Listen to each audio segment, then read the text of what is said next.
आज हम स्टार्ट करेंगे जो हमारा क्लास 8 का गणित का पहला सेट है उसका प्रश्न नंबर 16। इससे पहले की वीडियो में हम 16 प्रश्न कर चुके हैं। आज हम 17वां स्टार्ट करेंगे, ये हमने कर लिया है। अगर आप चाहते हैं तो पिछली वीडियो देख सकते हैं, ठीक है। तो इसमें हमने पहले आपको लिखने का तरीका भी बताया था कि हमें कॉफ़ी में अपने कैसे लिखना है, तो उसके लिए आप वो वीडियो ज़रूर देखिए ताकि आपको पता चल जाए कि आपको कॉफ़ी में कैसे लिखना है और पूरे में से पूरे नंबर कैसे मिलेंगे, ठीक है। तो हम देखते हैं प्रश्न 17वां, ये है हमारा 101 पेज पर। वहीं पे हम इसका क्वेश्चन पढ़ लेंगे। तो 101 पेज नंबर कहाँ है, ये रहेगा प्रश्न पहला, ठीक है। ये है, ये लिखा है कितना, 14 मीटर ऊंचे एक बिजली के खंभे की छाया कितनी पड़ती है, 10 मीटर है। समान स्थितियों में पेड़ की ऊंचाई ज्ञात कीजिए जिसकी छाया कितनी है, 15 मीटर। तो अपन इस तरीके के जो क्वेश्चन है जिसमें कुछ पूछा जाता है तो हम उसके लिए मान लेते हैं। तो क्या मानेंगे यहाँ पे, माना पेड़ की ऊंचाई, क्या मान लेंगे, माना पेड़ की ऊंचाई बराबर x मीटर, ठीक है, ये मान लेंगे।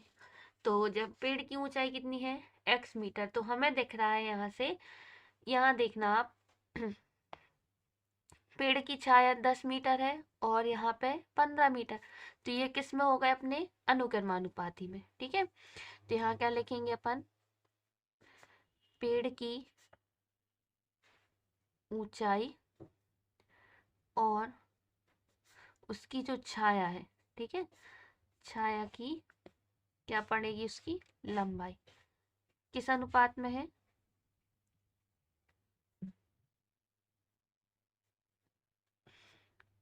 अनुक्रमानुपाती है, ठीक है। ये लाइन आपको बस लिखनी पड़ेगी इसमें कि पेड़ की ऊंचाई और उसकी छाया की लंबाई कैसी है, अनुक्रमानुपाती।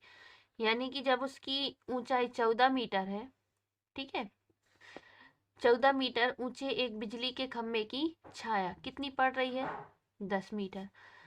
तो हमने माना पेड़ की ऊंचाई कितनी है, x, तो उसकी ऊंचाई कितनी पड़ेगी अपने लिए, छाया पड़ेगी 15 मीटर, ठीक है। अब इसको त्रियाक गुणा करके हमें केवल x का मान निकाल देना है तो हमारा आंसर आ जाएगा।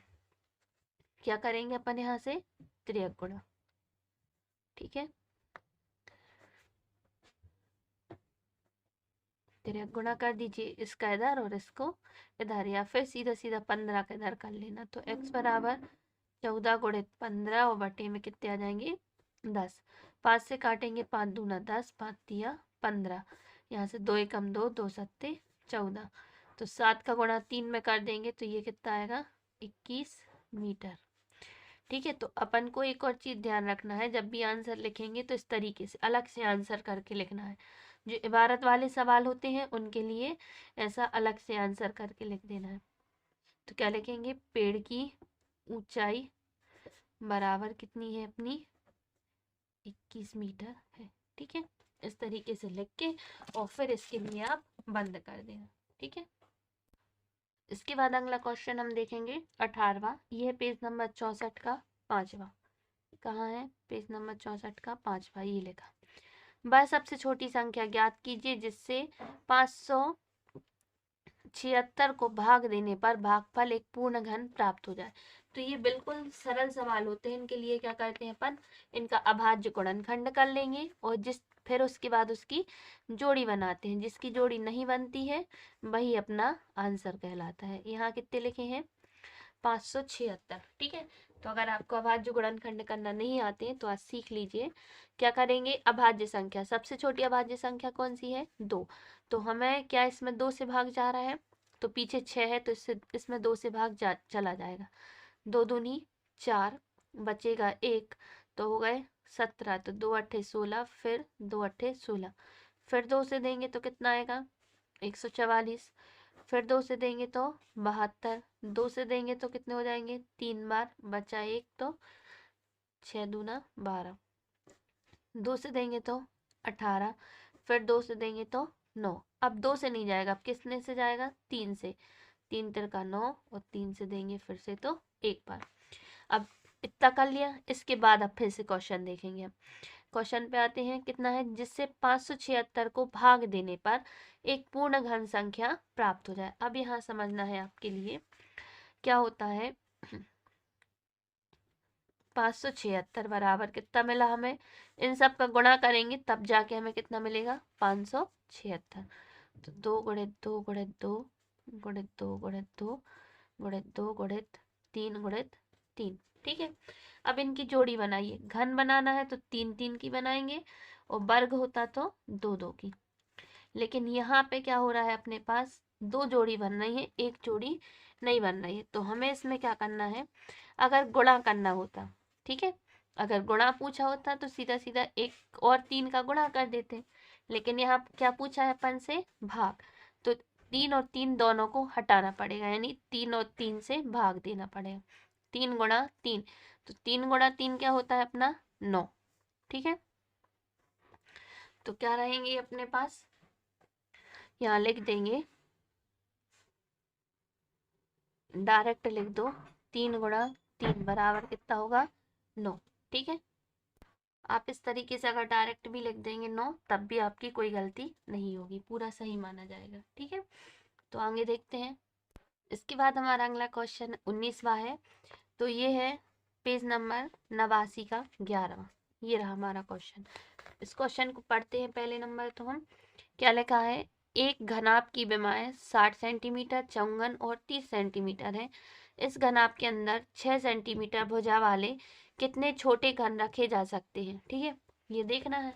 तो यहाँ पे हम क्या लिखेंगे, अच्छे से लिख देना आप। पहले नंबर दिया है, क्या क्या दिया है, तो लंबाई, चौड़ाई और ऊंचाई। लंबाई बराबर है 60 सेंटीमीटर, इसकी चौड़ाई दी है, कितनी दी है चौड़ाई, 54 सेंटीमीटर, और इसकी दी है ऊंचाई।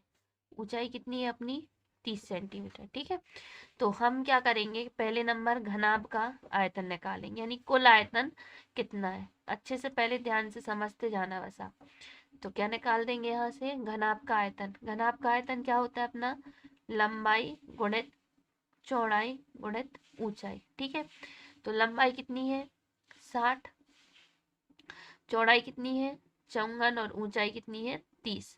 ये हो जाएगा अपना सेंटीमीटर क्यूब, क्योंकि 3 इकाई है, मतलब 3 लंबाइयां हैं, लंबाई भी है, चौड़ाई भी है और ऊंचाई भी है, तो क्या हो जाएगा घन। अगर 2 होती तो वर्ग आता। अब इसको यहीं छोड़ दीजिए। अब इसके आगे अपन क्या करेंगे, घन का आयतन निकालेंगे। किसका निकालेंगे, घन का आयतन। तो क्या दिया है, घन की भुजा कितनी दी है 6 सेंटीमीटर, तो घन का आयतन कितना हो जाएगा, घन का आयतन कितना होता है, इसका आयतन भुजा का क्यूब।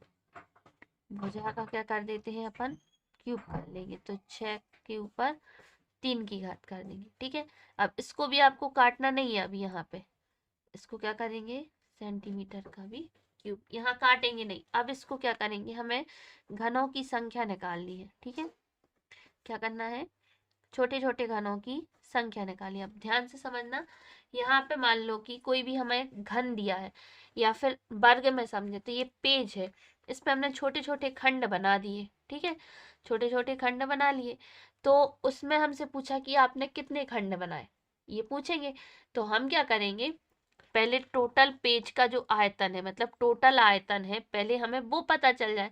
अगर हमें टोटल आयतन पता चल जाएगा तो हम उसमें जो एक घन का आयतन है उसका भाग दे देंगे, तो हमें घनों की संख्या मिल जाएगी। तो इसी तरीके से यहाँ करेंगे, घनों की संख्या बराबर क्या होगा अपना, घनाभ का आयतन, और उसमें भाग किसका दे देंगे, एक घन का जो आयतन है उसका भाग दे देना। ठीक है, घन का आयतन यहाँ रख दीजिए। घनाभ का आयतन कितना है 60 गुणित 54 गुणा में 30, और यहाँ क्या करेंगे अपन, 6 का घन है तो 6 गुणा 6 गुणा 6, 3 बार लिख देंगे बस। अब इनको देखो, अगर कुछ कट रहे हैं आप पे, काटते बन जाए तो काट दीजिए। इस वाले 6 से काटेंगे, ये 10 बार हो गया। इस बीच वाले 6 से काटेंगे तो कितना होता है, 6 नाम 54 होता है। और ये 6 से काटेंगे तो 6 पंचे 30, कितना आया 10 गुणित 9 गुणित 5, 5 नाम 45 और 10 का गुणा करेंगे तो 450। तो आंसर में क्या लिखेंगे, यहाँ आंसर डाल के लिखेंगे कितने घन है, आंसर बराबर घनों की संख्या बराबर कितनी हो जाएगी, 450 है। ठीक है, कुछ नहीं करना इस तरीके के क्वेश्चन में, आपके लिए जो पूरा दिया रहेगा यानी टोटल आयतन निकालना है और जो छोटे छोटे घन बनाने हैं उसका आयतन निकालना है, और घनों की संख्या निकालने के लिए टोटल आयतन में घनों की संख्या का भाग दे देंगे। जैसे आपको संपूर्ण चीज दी होती है और किसी छोटी चीज का अपन को संख्या निकालनी है तो छोटी चीज का आयतन और निकालो और आंसर आ जाएगा आपका। इसके बाद ये लास्ट क्वेश्चन जो 20वां है वो देखेंगे कि इसके बाद अपने 3 नंबर के खत्म हो जाएंगे। अब उसके में ये है 70 नंबर पेज का 5वां। 15,000 रुपये अंकित मूल्य वाली एक मेज 14,400 रुपये में उपलब्ध है, बट्टा और बट्टा प्रतिशत ज्ञात करना है। ठीक है, तो इसमें अंकित मूल्य दिया है, कितना है, अंकित मूल्य बराबर है 15,000 रुपये। ठीक है, 15,000 रुपये उस पर प्राइस डली है और उसका विक्रय मूल्य हमसे बताया है कितने रुपए है, 14,400। ठीक है, अब हमें बट्टा निकालना है और बट्टा निकालने के बाद बट्टा प्रतिशत। तो हमारा बट्टा कितना होता है, बट्टा मतलब हमें कितने की, बट्टा मतलब क्या होता है कि हमें कितने की छूट मिली है। तो बट्टा कैसे होता है, जो हमारी अंकित मूल्य होता है उसमें से हम विक्रय मूल्य घटा देंगे तो हमें पता चल जाएगा कि हमें कितने की छूट मिली है। 15,000 माइनस 14,400 घटा देना, तो इसमें से घटाएंगे तो आपको कितने की छूट मिलेगी, 600 रुपये की। ठीक है, आपका बट्टा कितना आ गया, 600 रुपये। अब निकालना क्या है अपन को, बट्टा प्रतिशत।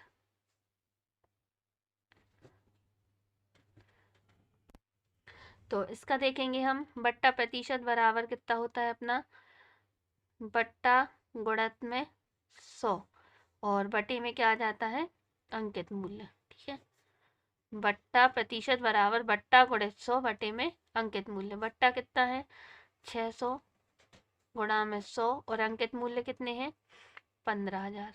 ठीक है, तो यहाँ से पहले नंबर जीरो से जीरो, 2 जीरो से 2 जीरो काट दिए, 1 जीरो से यहाँ काट दिया, 15 एकम 15, 15 चौके 60, यानी कि कितनी आ गई बट्टा प्रतिशत, 4%। ठीक है, तो अपन आंसर में क्या लिखेंगे, आंसर बराबर क्या बनेगा अपना, बट्टा बराबर कितना है, 600 रुपये। ठीक है, और यहाँ से डालेंगे बट्टा प्रतिशत बराबर कितना हो जाएगा अपना, 4%। ठीक है, इस तरीके के साथ आप हल कर सकते हैं।